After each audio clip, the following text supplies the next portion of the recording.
Em nome do Pai, do Filho e do Espírito Santo, votos de paz e bem a você que nos ouve e nos segue.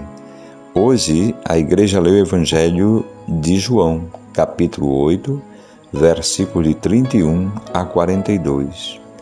Naquele tempo, Jesus disse aos judeus que nele tinham acreditado: Se permanecerdes na minha palavra, sereis verdadeiramente meus discípulos, e conhecereis a verdade, e a verdade vos libertará. O Evangelho de hoje tem um tema da liberdade. E Nosso Senhor diz que é importante a palavra, permanecer na palavra. A palavra é Jesus mesmo, né? Também seus ensinamentos, seus feitos, suas ações, e a gente aderir a isso. Quando nós vamos à missa, nós temos a comunhão na Eucaristia. Mas antes da comunhão na Eucaristia, nós temos que comungar da palavra, aceitar aquelas palavras.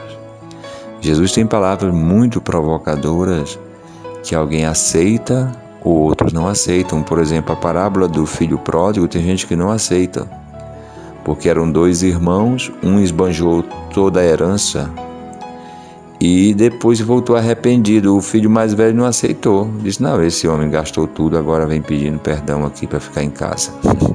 Para dizer que nós temos que comungar a palavra, aceitar a Jesus, significa aceitar suas palavras. E Jesus disse: a gente permanecer nisso, nós vamos nos tornar de verdade discípulos dele, não só de falar.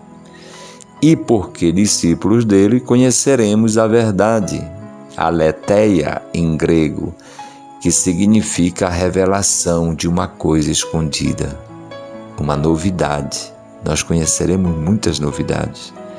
E esta verdade e essa novidade nos deixará livres. Muito bem, e o texto continua.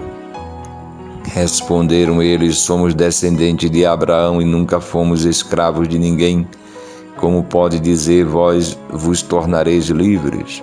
Jesus respondeu: em verdade vos digo, todo aquele que comete pecado é escravo do pecado.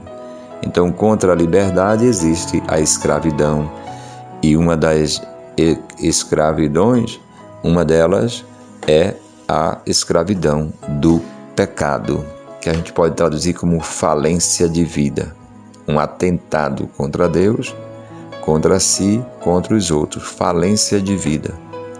Não descobre o amor de Deus, nem que é amado, os outros se tornam meus adversários e eu também não me amo.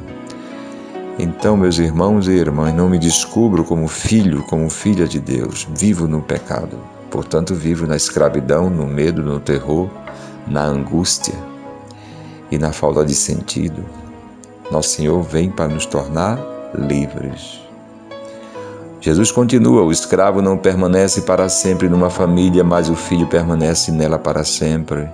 Se, pois, o filho vos libertar, sereis verdadeiramente livres. Portanto, meus irmãos e irmãs, a liberdade que Jesus fala não é fazer o que quiser, não é isso. É sofrer, digamos, essa libertação do Filho. É uma graça, é um presente. É sentir-se realmente bem, livre, porque o outro me libertou, que é o Filho de Deus. E com esse Filho de Deus eu também me torno filho de Deus, filho do Pai, deste Filho que nos liberta. É uma graça. O reino dos céus não é uma porta que a gente bate e arromba, é uma porta que se abre. Jesus está dizendo: o Filho vos liberta. Bem sei que sois descendente de Abraão, no entanto procurais matar-me, porque a minha palavra não é acolhida por vós. Eu falo o que vi junto do Pai, e vós fazeis o que ouvistes do vosso pai. Eles responderam: o nosso pai é Abraão. Jesus respondeu: se sois filhos de Abraão, praticai as obras de Abraão. Porém agora vós procurais matar-me a mim, que vos falei a verdade que ouvi de Deus. Isto Abraão não fez. Vós fazeis as obras do vosso pai. Disseram-lhe então: nós não nascemos do adultério, temos um só pai, Deus.